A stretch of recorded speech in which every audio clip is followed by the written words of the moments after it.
எல்லாம் பொன் கொழிக்க செய்திடுவோம், அதில் பன்மடங்கு உற்பத்தியை பெருக்கிடுவோம். பண்ணையெல்லாம் பொன் கொழிக்க செய்திடுவோம், அதில் பன்மடங்கு உற்பத்தியை பெருக்கிடுவோம். உழவர் உலகம். கண்மணி போல் நெல்மணியை வளர்த்திடவே நாடும் கருத்துரைக்கும் ஒளிபரப்பை கேட்டிடுவோம். கண்மணி போல் நெல்மணியை வளர்த்திடவே நாடும் கருத்துரைக்கும் ஒளிபரப்பை கேட்டிடுவோம். கூட்டுறவே நாட்டுயர்வு சித்திரம். மீனா, என்ன புள்ள பண்ணிக்கிட்டு இருக்க? மோட்டரை போட்டுக்கிட்டு இங்கே வந்து உக்காந்துக்கிட்டு இருக்கேன். டேங்க்ல இருந்து தண்ணி வழிஞ்சுக்கிட்டு இருந்தது. உன் பிள்ளைய கூப்பிட்டு மோட்டரை நிறுத்த சொன்னேன். சரிக்கா. அடியாத்தி, என்னாச்சு உனக்கு? சொரத்தே இல்லாம பேசுற. வீட்டில் ஏதாவது பிரச்சனையா? பிரச்சனை வர்றதுக்கு நேரம் காலம் கிடக்கா என்ன? இல்லை வழிவாசல்னு தேடுதா? நெதம் பிரச்சனை தான். என்ன வாழ்க்கைக்கா இது? அடடா, என்ன மீனா இம்புட்ட விரக்தியா பேசுற? இங்கே எழுந்து வா, இங்கே வந்து உக்காந்துக்கிட்டு விஷயம் என்னன்னு சொல்லு. என்னத்தக்கா நான் சொல்றது? போங்க. சிந்தினாதான் சளி குறையும், பேசினாதான் மனபாரம் குறையும்னு சொல்லுவாங்க. என்ன பிரச்சனைன்னு சொல்லு மீனா. பண்டிகைக்கு வந்த என் நாத்தனாரு இன்னும் ஊருக்கு கிளம்பலக்கா. 25,000 பணம் வேணும்னு கேட்டுக்கிட்டு இருக்கா. தை மாதம் அறுவடை செஞ்சா காசு வரும் தரேன்னு அவங்க அண்ணன் சொன்னா கேட்க மாட்டேங்கிறாக்கா. கைத்தொழிலை விருத்தி பண்ணணும், உடனே வேணும்னு பிடிவாதமா இருக்கா. கடனுக்கு வாங்கி கொடுத்துப்புட்டு கடனை மாசம் மாசம் அவளை கட்ட சொல்லு. என் வீட்டுக்காரர் எங்கக்கா அதெல்லாம் தெளிவாக பேசுறாரு. தங்கச்சி கேட்ட உடனே என்கிட்ட நகையை வச்சு வாங்கி கொடுக்க கேட்டாரு. நான் மாட்டேன்னு சொன்னேன். அதுக்கு சண்டை போடுறாருக்கா. சரிதான் போ. ஏன் மீனா, உன் நாத்தனார கூட்டுறவு சங்கத்துல உறுப்பினரா சேர சொல்லு. இது போல விஷயங்களுக்கு சங்கத்துல கடன் உதவி வாங்கிக்கலாம். வட்டியும் குறைச்சலா இருக்கும் புள்ள. என்னக்கா சொல்றீங்க? நம்ம ஊர்ல நடக்கிற கூட்டுறவு விழாவுக்கு முதல்ல போய் எல்லா விவரங்களையும் கேட்டு தெரிஞ்சுக்கிட்டு வந்துருவோம். கிளம்பு.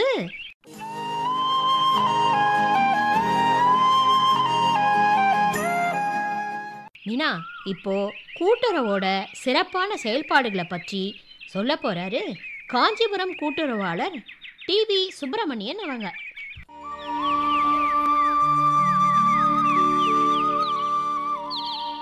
கூட்டுறவு, அதனுடைய கொள்கைகள், இந்த கூட்டுறவு சங்கங்களுடைய திட்டங்கள், இதெல்லாம் மக்களுக்கு எந்த அளவுக்கு பயனுள்ளதாக இருக்குங்க? இன்றைய நிலையிலே கூட்டுறவு இயக்கத்தினுடைய செயல்பாடுகள் நம்முடைய இந்தியாவிலும் சரி தமிழகத்திலும் சரி மக்களுக்கு உறுப்பினர் கல்வி திட்டம் என்ற ஒரு திட்டத்தின் மூலமாக சிறந்த முறையில் செயலாற்றி கொண்டிருக்கிறது. முதலாவதாக இந்த கூட்டுறவு இயக்கம் ஆரம்பிக்கப்பட்டதே நம்முடைய இந்தியாவில் தமிழகத்தில் தான். அதாவது 1904ஆம் ஆண்டு திருவூர் என்ற ஒரு கிராமத்தில் கிராம கூட்டுறவு விவசாய கடன் சங்கமாக ஆரம்பிக்கப்பட்டது. அதில் அந்த பகுதியில் இருக்கின்ற விவசாய பொருளுடைய மக்கள் எல்லாம் உறுப்பினராக சேர்ந்து அவர்களுக்கு தேவையான வசதிகளை, அவர்களுக்கு தேவையான பயனடைந்தார்கள்.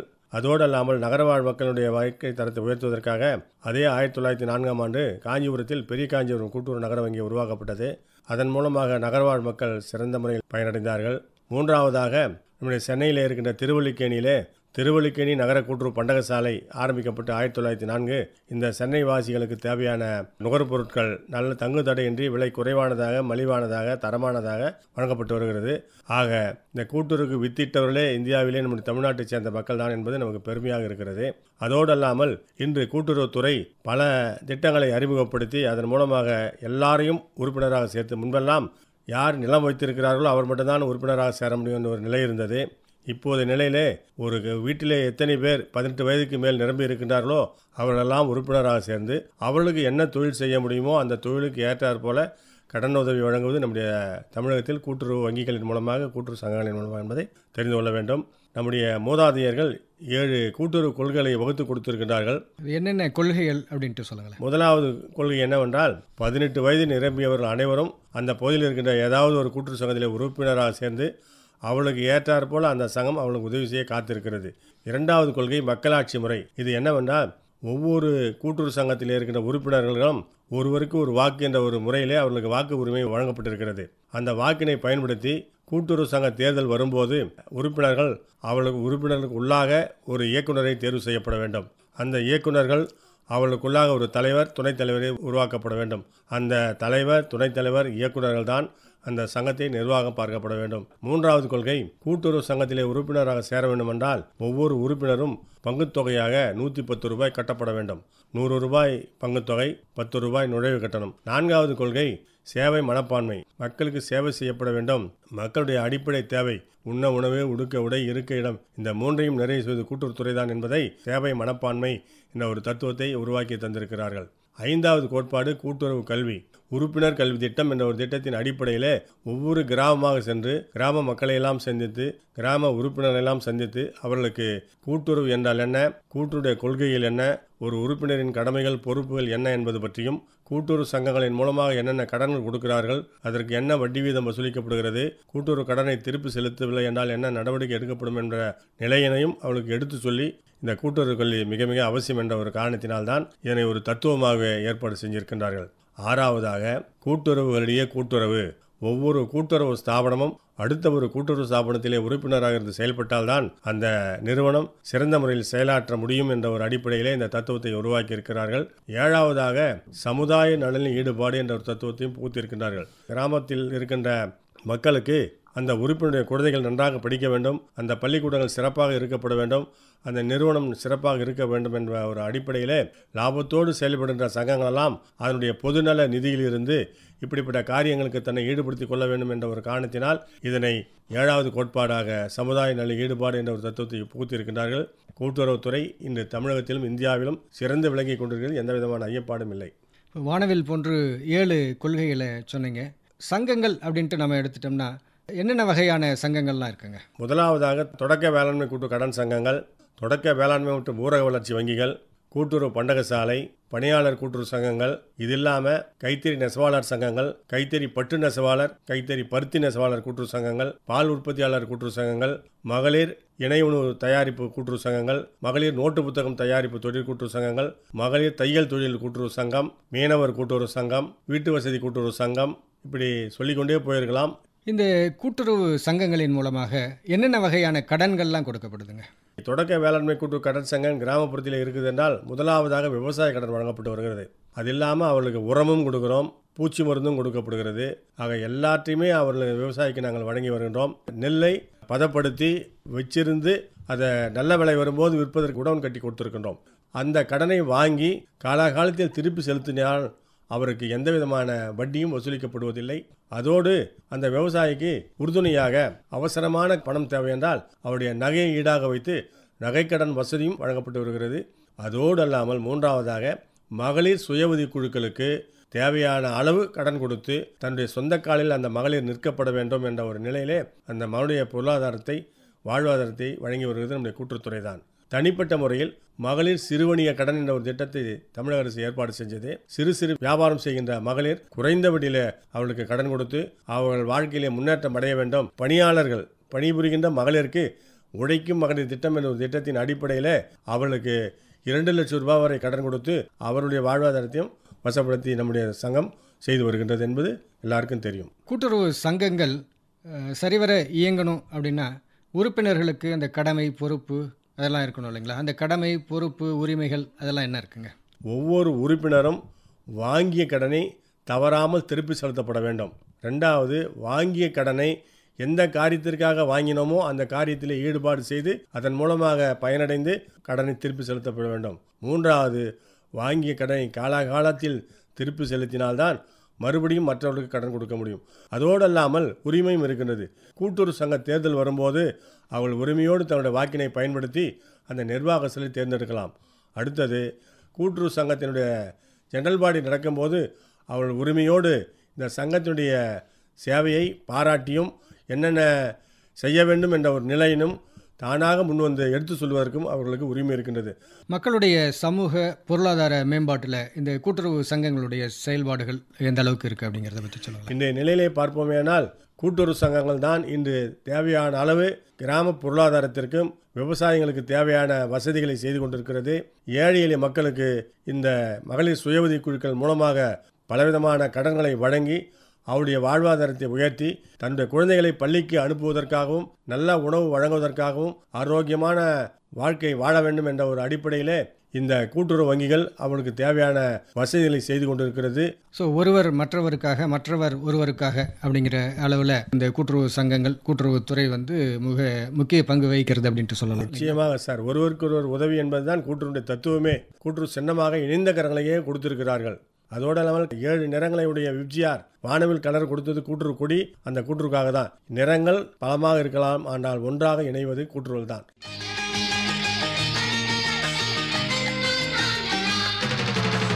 கூட்டுறவு சங்கத்திலே கொள்கை பல இருக்குது, கேட்டு நீங்க தெரிஞ்சுக்குங்க.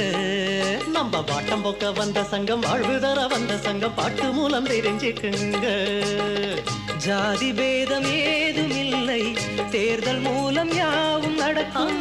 குடிசை வாசி குப்பன் கூட தலைவராகி ஆணை தரலாம். உலகின் உயர்ந்த கொள்கை, இதற்கீடு இணையும் இல்லை. உலகின் உயர்ந்த கொள்கை, இதற்கீடு இணையும் இல்லை. கூட்டுறவு சங்கத்திலே கொள்கை பல இருக்குது, கேட்டு நீங்க தெரிஞ்சுக்குங்க. நம்ம வாட்டம் போக்க வந்த சங்கம், வாழ்வு தர வந்த சங்கம், பாட்டு மூலம் தெரிஞ்சுக்குங்க. அடுத்ததா பட்டு நெசவுல விருது பெற்ற பட்டு நெசவாளர் எம் பாலசுப்ரமணியன் அவங்க சொல்ற விவரங்களையும் கேளு.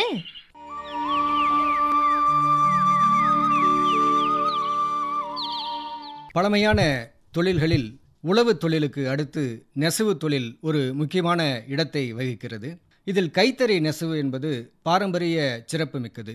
கிராம பொருளாதாரத்தில் இது ஒரு முக்கிய அங்கம் வகிக்கிறது. தற்சார்பு இந்தியாவிற்கு வலு சேர்ப்பதாக உள்ளது. நாட்டில் வேலை மற்றும் தொழில் வாய்ப்புகளை உருவாக்குவதோடு கைத்தறியில் உருவான ஆடைகள் நமது வளமையான கலாச்சாரத்தை பிரதிபலிப்பதாக உள்ளது. கைத்தறி ஆடைகளில் பருத்தி ஆடைகள் மட்டுமல்லாது பட்டாடைகள் மக்களால் விரும்பி அணியப்படுகின்றன. பட்டாடைகளில் நம் நாட்டில் காஞ்சிபுரம் பட்டுச் சேலைகள் மற்றும் துணி வகைகள் மிகவும் பிரசித்தி பெற்றவை. அந்த வகையில் கைத்தறி பட்டுச் சேலைகளில் புதிய வண்ண வடிவ அமைப்புகளை உருவாக்கியதற்காக காஞ்சிபுரம் எம் பாலசுப்ரமணியன் அவர்களுக்கு இந்த ஆண்டு தேசிய விருது வழங்கப்பட்டுள்ளது. விருதாளர் பாலசுப்ரமணியன் அவர்களை சந்திப்போம்.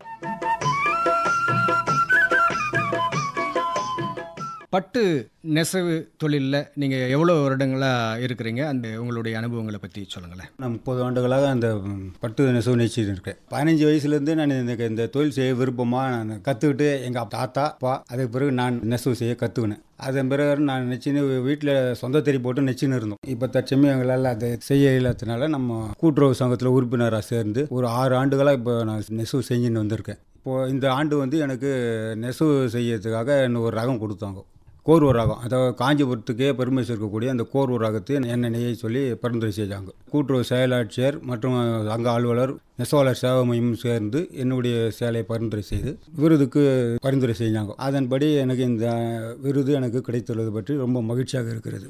கைத்தறியில் வந்து புதிய வடிவமைப்புகளை உருவாக்கியதற்காக தேசிய விருது கிடைச்சிருக்கு இல்லைங்களா? ஆமாம். அந்த விருது கிடைச்சதை பற்றி நீங்கள் என்ன நினைக்கிறீங்க? விருது கிடைத்தே எனக்கு மிக மகிழ்ச்சியாக தான் இருக்கிறது. ஏற்கனவே என்னுடைய மனைவி இது 2015ஆம் ஆண்டு இந்த விருது வாங்கியிருக்காங்க. அதே சங்கத்தில் உறுப்பினர் தான் அவங்களும். எனக்கு ரெட்டிப்பு மகிழ்ச்சி. இப்போ அவங்க பேருங்க? பத்மா. விருது வாங்குற அளவுக்கு ஒரு சேலையில் ஒரு டிசைன் அப்படிங்கிறது அந்த வண்ண வடிவமைப்பு வந்து நீங்கள் செய்து அதற்காக விருது வழங்கப்பட்டிருக்கு. இந்த மாதிரி விருது வாங்குற அளவுக்கு நீங்கள் ஒரு டிசைன் பண்ணியிருக்கீங்க அப்படின்னா அதில் ஒரு நுணுக்கங்கள்லாம் இருக்கும் இல்லைங்களா? அது என்னென்ன நுணுக்கங்கள் நீங்கள் வந்து கடைபிடிச்சிங்க, அதை பற்றி சொல்லுங்களேன். அந்த டிசைன் ஏற்கனவே நம்ம சங்கத்து மூலிமா நம்மளுக்கு அட்டை அடிச்சு கொடுத்துருவாங்க. அதை நம்ம வந்து கையில் நெசவு செஞ்சு வடிவமைக்கணும். கோர்வை நெய்யறது வந்து இப்போ எல்லாராலையும் சாத்தியம் இல்லை. இப்போ நுணுக்கமான செய்கிற வேலை அது கோர்வன்றது. அதாவது 2 பேர் இருந்தால் தான் கோர்வ ரகம் நெய்ய முடியும். இப்போ வந்து நான் ஒரே ஆள் தான் நெய்ச்சது. அதனால் 25 நாள் நெய்ச்சிருக்கேன். இப்போ வந்து அந்த கோர்வ ரகன்றது எங்கேயோ ஒன்று தான் பார்க்க முடியும். பட்டு சேலை வாங்குறாங்கன்னா அந்த கோர்வ ரகத்தில் இது செஞ்சது அப்படிங்கிறது எப்படி தெரியும்? பார்டர் தனியாக இருக்கும், உடல் தனியாக இருக்கும். அதை வச்சு தான் நம்ம கோர்வ ரகம்னு கண்டுபிடிக்க முடியும். இப்போ நம்ம நெச்சு அவார்டு சேலையில் 7 நாடாக வச்சு வேலை செஞ்சிருக்கோம். கைத்தறி துணிகள் இப்போது இயந்திரங்களில் வந்து துணிகள்லாம் நெய்யப்படுது இல்லைங்களா? ரெண்டுக்கு என்ன வித்தியாசம் இருக்குங்க? கைத்தறியில் நெய்யறது வந்து நம்ம சுத்தமாக இருக்கும், ஷார்ப்பாக நல்லாயிருக்கும் சேலை பார்க்கும்போது. இப்போவும் அந்த காஞ்சிபுரம் சேலை மதிப்பு இருக்குது. அதே மிஷினில் போட்டு நெச்சோம்னா அந்த காஞ்சிபுரம் சேலை மதிப்பு கிடையாது. நம்மனா கையிலன்னா நம்ம பார்த்து நெய்வோம். ஏதாச்சும் தப்பு இருந்தாலும் நம்ம பிரிச்சுட்டு செஞ்சுடுவோம் அந்த வேலையை. மிஷினில் அது செய்ய முடியாது, அது போயினே இருக்கும். விருதுக்காக பரிந்துரைக்கப்பட்ட அந்த சேலை என்ன கலரில் இருக்குங்க? பார்டர் வந்து கரும்பச்சை, உடல் வந்து பேபி பிங்க் சொல்கிறோம்ல. நம்ம நாடாவில் நெச்சது வந்து காஞ்சனா கலர். அதே போல் குறுக்கு பாவில் வந்து வரது வந்து 2 கலர் புனைப்பு இருக்கும். அது அரக்கு அல்லி. அதே போல் நம்ம நாடகம் போடும் முத்துல போடுவோம். அதே போல் 10 குளிகைக்கு ஒரு தடவை கம்பல்சரி அதை போட்டுனே போகணும் லாஸ்ட் வரைக்கும். அதாவது கூரை சேலைன்னு சொல்லுவாங்க, கல்யாணத்துக்குலாம் கட்டும் அந்த மாதிரி டிசைன் உடல் வடிவமைப்பத்தில் வரும். அது ஒரு லுக். அது பார்டரில் தான் நிறைய டிசைன்லாம் வரும் இல்லைங்களா, அதை எப்படி தயார் செய்கிறீங்க? பார்டரில் முன்ன பேட்டில் டிசைன் கொடுப்பாங்க. என்ன டிசைன் வரும் அந்த ஆட்டத்தை அது டிசைன் அது ஆட்டோமேட்டிக்காக வந்துடும். புட்டாவுக்கு டிசைன் அடிச்சு கொடுத்தா அது நம்ம கையில் நம்ம வாங்கிக்கிட்டோம்னா அந்த டிசைனுக்கு வந்துடும். ஒரு இதுக்கும் ஒரு டிசைன் வரும். அது மாதிரி வரும். நம்ம இப்போ நான் நினச்ச சேலை வந்து சக்கரத்தில் உள்ள யானையினுடைய வடிவமைப்பு இருக்கும் அந்த சேலையில். அந்த டிசைன் கொடுத்தா மொத்தம் 400 அட்டை. அது ஒரு புட்டா வாங்கிறது 3 மணி நேரம் ஆகும். அந்த ஒரு புட்டா வாங்கிறதுக்கு. பட்டெல்லாம் நீங்கள் விலைக்கு வாங்கி அது நெய்து அது விற்கிறீங்களா, அல்லது வந்து அவங்களே கொடுத்துட்டு நீங்கள் வந்து அந்த கூலி மட்டும் உங்களுக்கு கிடைக்குங்களா, எப்படிங்க? நம்ம சங்கத்து மூலிமா எல்லாமே நம்மளுக்கு மொத்த பொருளும் கொடுத்துருவாங்க. டிசைன் நம்ம நெசவு செய்து கொடுக்குறது மட்டும் நம்ம வேலை. கூலி மட்டும் கொடுத்துருவாங்க. நம்ம என்ன ரக நேரமோ அதுக்கு உண்டான கூலி. அது அந்த கூட்டுறவு சங்கம் அதில் உறுப்பினராக இருக்கிறதுனால என்னெல்லாம் நன்மைகள், அதை பற்றி சொல்லுங்கள். நம்மளுக்கு ஏதாச்சும் கடன் வழங்குறாங்க வருஷத்தில் ஒரு தடவை கடன் கூட முத்ரா கடன்ற மாதிரி லோனு அது கொடுத்தா நம்மளுக்கு ஒரு பயனுள்ளதாக இருக்குது. வாங்கி கட்டுறதுக்கு குறைந்த வட்டியில். பொங்கல் நேரத்தில் ஒரு அட்வான்ஸ் கொடுப்பாங்க. நெசவாளர் எல்லாருக்கும் ஒரு 15,000 அந்த மாதிரி ஒரு அட்வான்ஸ் கொடுக்குறாங்க. அதை வச்சு அது சுருவாக பிடிச்சிக்குவாங்க. பாவுக்கு பாவு 1000 ரூபாய் அப்படி பிடிப்பாங்க. நம்ம மலை வெளியில் தனியார்கிட்ட நெய்யறதை விட கூலியும் நம்மளுக்கு அதில் பார்க்கலாம். இப்போது இந்த பட்டு தறியெல்லாம் அமைக்கிறதுக்கு புதுசாக அமைக்கணும்னா எவ்வளோ ஆகுங்க? அதான் நம்ம புதுசாக இப்போ தறி மேலேருந்து ரெடி பண்ணால் ஒரு 20,000 30,000 வரலாம் ஆகும். பட்டு பொறுத்த வரைக்கும் எந்த அளவுக்கு அது தரமாக இருக்குது அப்படிங்கிறதெல்லாம் கண்டுபிடிக்க முடியுங்களா? பார்க்கலாம். அது தரம்னாக்கா நம்ம அந்த பட்டு முறுக்கை வச்சு தான் கண்டுபிடிக்க முடியும். அந்த பாவு நம்ம இது பண்ணி பார்த்தோம்னாலே அந்த 2 இது முறுக்கு வர்றது நம்ம பார்த்து தெரிஞ்சிக்கலாம். அதிலே தெரிஞ்சிக்கலாம். அதாவது ஹை குவாலிட்டி லோ குவாலிட்டின்னு அதில் 2 பிரிவு இருக்குது. அதுபோல் நம்ம நல்ல குவாலிட்டின்ற போது ஒரு சேலைக்கு 300 கிராம் நெய்யுதுனாக்கா அந்த நல்ல குவாலிட்டி போட்டோம்னாக்கா அது ஒரு 50 கிராம் கம்மியாக கூட நெய்யும். கொஞ்சம் மட்டமான குவாலிட்டி கொஞ்சம் திக்னஸ் அதிகமாக இருக்கும். 50 கிராம் அதிகமாகவே நெய்யும் சேலையில். நைஸ் பொறுத்து. விருது வாங்குறதுக்காக நீங்கள் புதுடெல்லி போயிட்டு வந்தீங்க இல்லைங்களா? ஆமாம். அந்த அனுபவத்தை சொல்லுங்களேன். அந்த மகிழ்ச்சியான தருணம் தான் அது. ரயில்வே ஸ்டேஷன்லேருந்து பிக்கப் பண்ணாங்க, ஏர்போர்ட்லேருந்து ஹோட்டலில் அறை கொடுத்தாங்க. நல்லா விஐபி மாரி பார்த்துக்கிட்டாங்கன்னா அவ்வளோதான் சொல்ல முடியும். விருது எங்கே கொடுத்தாங்க? விருது வந்து விஞ்ஞான் பவனில் கொடுத்தாங்க. துணை குடியரசுத் தலைவர் அவர் தான் கொடுத்தார். ஸோ அந்த அனுபவத்தை சொல்லுங்களேன். உங்கள் கூட இப்போ நிறைய பேர் வந்திருப்பாங்க. ஆமாம். குஜராத்து, ஹரியானா இந்த மாதிரி பக்கம், அந்த உத்தரப்பிரதேசம், பாட்னா, பீகார் அந்த மாதிரி ஸ்டேட்லேருந்து வந்து அவங்கவுங்க இதுக்கு தகுந்த மாதிரி ஒருத்தர் சால்வை துப்பட்டா அந்த அதோட டிசைன்ஸ் எல்லாம் வடிவமைச்சு கொடுத்துருக்காங்களா, அதில் செலக்ட் ஆகி அவங்களுக்கு எல்லாம் அந்த விருது வாங்கியிருக்காங்க. இந்த நம்ம தமிழ்நாட்டிலேருந்து 2 பேர், திண்டுக்கல்லேருந்து ஒருத்தர் காட்டன் சாரி நெச்சு வரும். நானும் தான் தமிழ்நாட்டில் 2 பேர் தான் சிறந்த நெசவாளர் தேர்ந்தெடுப்பாங்க. அந்த தேர்ந்தெடுக்கிறதுல இப்போ காஞ்சிபுரத்துலேயே எல்லா சொசைட்டிலேருந்து சங்க கூட்டுறவு சங்கத்தில் ஆரம்பிச்சதுலேயும் என்னுடைய இது மட்டும்தான் பரிந்துரை செஞ்சு என்னுடைய இது மட்டும்தான் இப்போ செலக்ட் பண்ணி சிறந்த நெசவாளர்கள் விருது ஆகஸ்ட் 7 நாங்கள் போயிட்டு வந்தோம் டெல்லி. அது எனக்கு ரொம்ப சந்தோஷம். சரி, இப்போ இந்த பட்டு துணிகள், முக்கியமாக பட்டு சேலைகள், பட்டு வேஷ்டிகள் அப்படிங்கிறது பெரும்பாலான மக்களால் வந்து விரும்பி அணியப்படுகிறது. அப்படிங்கும்போது இது எப்போவுமே வந்து நிலைத்து இருக்கக்கூடிய ஒரு தொழில் தான். இந்த கூட்டுறவு சங்கங்கள் எந்த அளவுக்கு இதில் வந்து பங்கு வகிக்குது? இளைஞர்கள்லாம் இதில் வரலாமா, அதை பற்றி சொல்லுங்களேன். இளைஞர்கள் வரலாம். எவ்வளோ மூவிங்கில் இருக்கோ நம்மளுக்கு அதுக்கு உண்டான பலனும் இருக்குது. வருஷத்தில் ஒரு தடவை நம்ம போனஸ் கொடுக்குறாங்க, இலவச மின்சாரம் கிடைக்குது, வீடு கட்டத்துக்கு லோன் கொடுக்குறாங்க. இதெல்லாம் நல்ல சங்கத்து மூலிமா நம்மளுக்கு பயனுள்ளதாக இருக்குது. பென்ஷன் 60 வயசு ஆச்சுன்னா பென்ஷன் திட்டம் சேர்க்குறாங்க. இன்சூரன்ஸ் திட்டம் நம்மளுக்கு இருக்குது. எல்லாம் நம்மளுக்கு பயனுள்ளதாக இருக்குது.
என்ன மீனா, எல்லா விவரங்களையும் கேட்டுக்கிட்டியா? அருமையான விவரங்களை நல்லா எடுத்து சொன்னாங்கக்கா. கேள்விக்கு நல்ல பதில் கிடைக்கிறதும் கேள்வியாவே இருக்கிறதும் நம்மோட தேடல்ல தான் இருக்குது மீனா. அக்கா அடுத்ததா விவரம் சொல்ல அதோ. ஆமா, மீனவர்கள் கூட்டுறவு சங்கத்தால பெறக்கூடிய பயன்களை பற்றி சொல்ல போறாரு பழவேற்காடு மீன்வள ஆய்வாளர் பாரதி ராஜா அவங்க.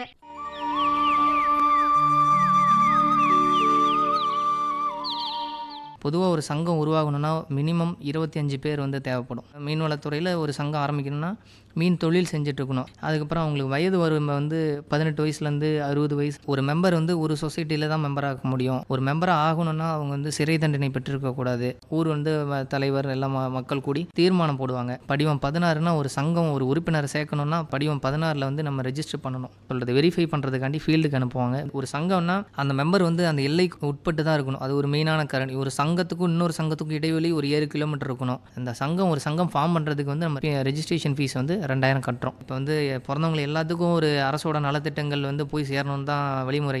பட் ஆனால் அது ஒரு சங்கத்தின் மூலமா ஒரு வழி நெறிமுறையாக போகணும் அப்படிங்கிறதா வந்து ஒரு குறிக்கோள். மீன்வளத்துறை மூலமா கொடுக்குற நலத்திட்டங்கள் எல்லாமே சங்கத்தில் உறுப்பினர் ஆனால் தான் அதை வாங்க முடியுங்கிறது ஒரு அடிப்படை காரணி.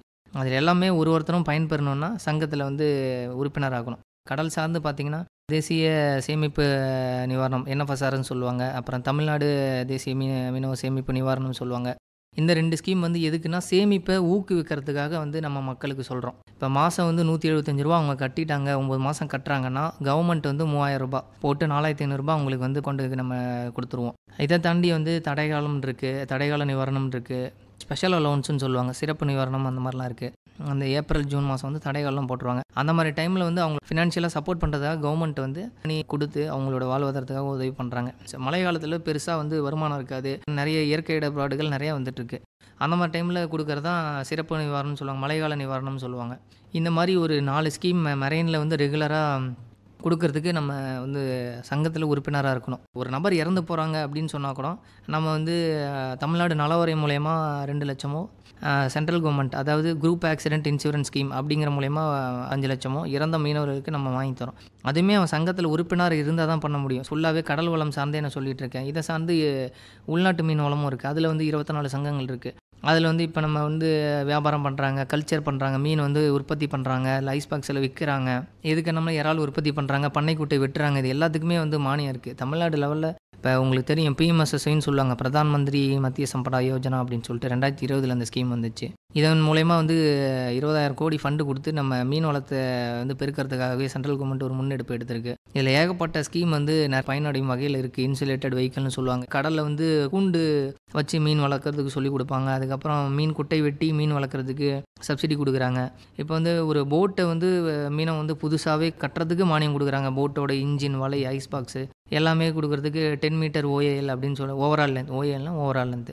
2 வீலர் கொடுக்குறாங்க ஐஸ் மீனை விற்பனை பண்ணுறதுக்கு. ஸ்டேட் கவர்மெண்ட்டும் சென்ட்ரல் கவர்மெண்ட்டும் நிறைய முன்னெடுப்பு எடுத்துகிட்ருக்கு. ஸோ இந்த மாதிரி நலத்திட்டங்கள் எல்லாமே பெறணும்னா அடிப்படையாக வந்து அவங்க சங்கத்தில் உறுப்பினராக இருக்கணும். இது ரிலேட்டடாக வேறு என்ன சங்கங்கள் இருக்குது அப்படின்னு சொன்னால் டேஃப்கஃபோர்டுன்னு சொல்லலாம். டேஃப்கஃபோர்ட்னா Tamil Nadu state apex fisheries cooperative federation limited. Fisheries டிபார்ட்மெண்ட்டுக்கு ஒரு சப்போர்ட்டிங்காக அந்த டேஃப்கஃபோர்டு இவங்களும் வந்து ஹெல்ப் பண்ணிட்டுருக்காங்க. இவங்களோட ஃபங்க்ஷன் வந்து மெயினாக மெக்கனைஸ்டு போட்டுக்கு ஒரு வருஷத்துக்கு வந்து 18,000 லிட்டரும், மோட்டரைஸ்டு போட்டுக்கு வந்து 4,000 லிட்டரும் வந்து ஒரு வருஷத்துக்கு சப்சிடியில் டீசல் கொடுத்துட்ருக்காங்க. அது இல்லாமல் இப்போ இன்ஜின் வந்து மானிய விலையில் கொடுக்குறோம். சப்ளை ஆஃப் வந்து அவுட்போர்டு இன்ஜின் சொல்லுவோம், அவுட்போர்டு இன்போர்டு இன்ஜின், இதெல்லாம் இந்த இன்ஜின் சப்ளை பண்ணுறது. இது இல்லாமல் வந்து இன்சுலேட்டட் ஐஸ் பாக்ஸ் சப்ளை பண்ணுறது, 2 வீலர் சப்ளை பண்ணுறது டேஃப்கஃபோர்டு மூலியமாக தான் எல்லாமே பண்ணிட்டுருக்காங்க. National federation of fisheries cooperatives limited அப்படின்னு சொல்லிட்டு ஃபிஷ்கோஃபோர்டுன்னு சொல்லுவாங்க. இதோட செயல்பாடுகள் என்ன அப்படின்னா, மீனை வந்து மீன் தொழில் பண்ணிட்டு இருக்கும்போது இறந்துட்டான், அவங்களுக்கு வந்து உதவி பண்ணும் நோக்கில் வந்து இன்சூரன்ஸ் வந்து குரூப் ஆக்சிடென்ட் இன்சூரன்ஸ் ஸ்கீமாக வந்து மாற்றி 5 lakhs கொடுக்குறாங்க. அது இல்லாமல் வந்து மீனவர்களை ஊந்துவிக்கவும் உற்பத்தியை பெருக்கவும் வந்து நிறைய ட்ரைனிங் கொடுப்பாங்க. நிறைய ஆஸ்பெக்ட்ஸில் இப்போ அக்வாகல்ச்சர் இது பண்ணுறதுக்கும், மார்க்கெட்டிங் ஆக்டிவிட்டீஸில் இது பண்ணவும், இப்போ வந்து ப்ராசஸிங்கில் வந்து வேஸ்ட் எப்படி வந்து யூட்டிலைசேஷன் நம்ம வேல்யூ எடிஷன் பண்ணுறது, இந்த மாதிரி பல ஆஸ்பெக்ட்ஸில் வந்து ஃபிஷரிஸை டெவலப் பண்ணுறதுக்கு இவங்க நிறைய ஃபண்டிங் சப்போர்ட் இதெல்லாம் பண்ணிகிட்ருக்காங்க. தகுதி வந்து மேம்படுத்துறதுக்கும் அவங்களோட வாழ்வாதாரத்தை இதை உயர்த்துவதற்கும் நிறைய ஃப்ரீ ஸ்கில் டெவலப்மெண்ட் ட்ரைனிங்லாம் கொடுத்துட்ருக்கோம். ஸோ இந்த மாதிரி நிறைய ஆஸ்பெக்ட்ஸில் வந்து கவர்மெண்ட் வந்து மீனவர்களுக்கு சப்போர்ட் பண்ணிட்டு தான் இருக்கும். இன்னும் நிறையா வந்து ஒரு பேரணி, ஒரு மீட்டிங், ஆஃபீஸ் மீட்டிங், பேனர்லாம் வச்சு என்னென்ன நலத்திட்டங்கள் இருக்குது. இது இல்லாமல் நலவாரியம்னு ஒன்று இருக்குது, தமிழ்நாடு நலவாரியம். இதில் வந்து மீனவர்களோட பையன் வந்து படிக்கிறாங்க அப்படின்னா, ஒரு 12th முடிச்சிட்டான், 10th முடிச்சிட்டான் அப்படின்னு சொன்னால் அவங்களுக்கு வந்து ஒரு உதவித்தொகை. அப்போ வந்து கல்யாணமான தம்பதி வந்து திருமண உதவித்தொகை சங்கத்தில் உறுப்பினர் ஆகிட்டாங்கன்னா அடுத்தது வந்து அவங்க ஸ்கீமுக்குள்ளே வரணும். அந்த ஸ்கீமுக்குள்ளே வரணுன்னா ஃபஸ்ட்டு அவன் 110 ரூபா சொசைட்டியில் அந்த பணத்தை கட்டி அதுக்கப்புறம் வந்து பில்லோடு நமக்கு வைப்பாங்க. கள ஆய்வு மேற்கொண்டு மீனவர்கள் வந்து பயன்பெறும் வகையில் வந்து செஞ்சிட்ருக்கோம். நிறைய ஸ்கீம்ஸு மீனவர்களுக்காக ஸ்பெஷலாக நம்ம வந்து தனி கவனம் செலுத்தி ஒர்க் பண்ணிட்டு தான் இருக்கோம். இதை பயன்படுத்தி வந்து மக்களும் வந்து உயர்வதற்கு இந்த மாதிரி துறையை யூஸ் பண்ணி வளரணும், மீனவர்களும் நல்லா இருக்கணும்.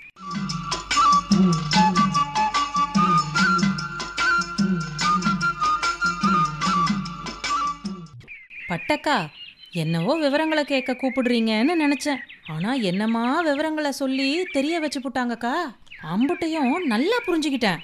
முதல் வேலையாக போய் இம்புட்டு விவரங்களையும் என் நாத்தனாருக்கு எடுத்து சொல்லி புரிய வைக்க போகிறேன். அதை முதல்ல செய். அது மட்டும் பத்தாது, நீங்கள் அம்புட்டு பேரும் கூட்டுறவு சங்கத்தில் உறுப்பினராக சேர்ந்து முழு பலனையும் பெறணும். அதுதான் என்னோட ஆசை. மாம்பழம் பழுத்து தொங்குற மரத்தையும் காட்டி அதை பறிக்கிற வழியும் சொல்லி கொடுத்துப்பிட்டீங்க. பிறவு என்ன, பழத்தை சுவைச்சு சாப்பிட்றதுக்கு எங்களுக்கு என்ன கசக்கவா போகுது? அதானே பார்த்தேன். ஜாமாச்சு விடு. கூட்டுறவே நாட்டுயர்வு சித்திரம் கேட்டீர்கள்.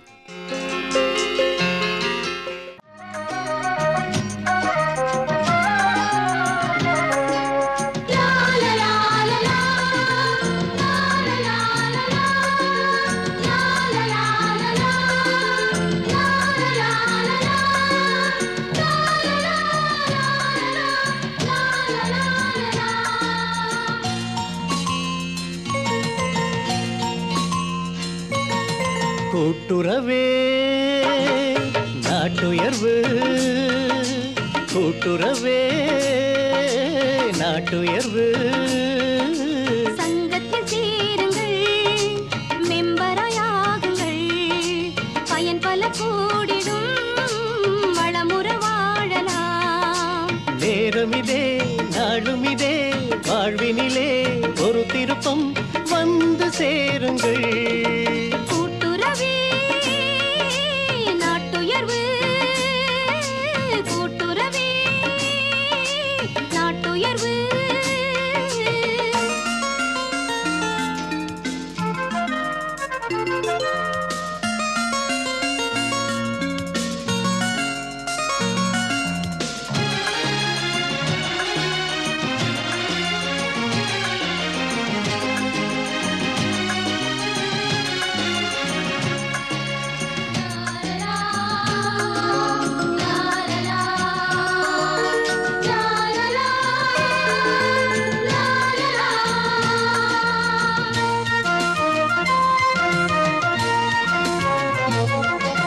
கலப்பின மாடுகள் வாங்கி கருத்துடன் போற்றி பாரு.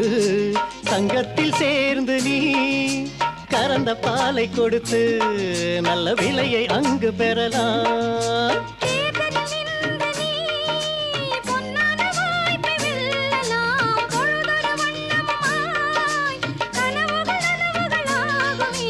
கூட்டுறவே நாட்டுயர்வு.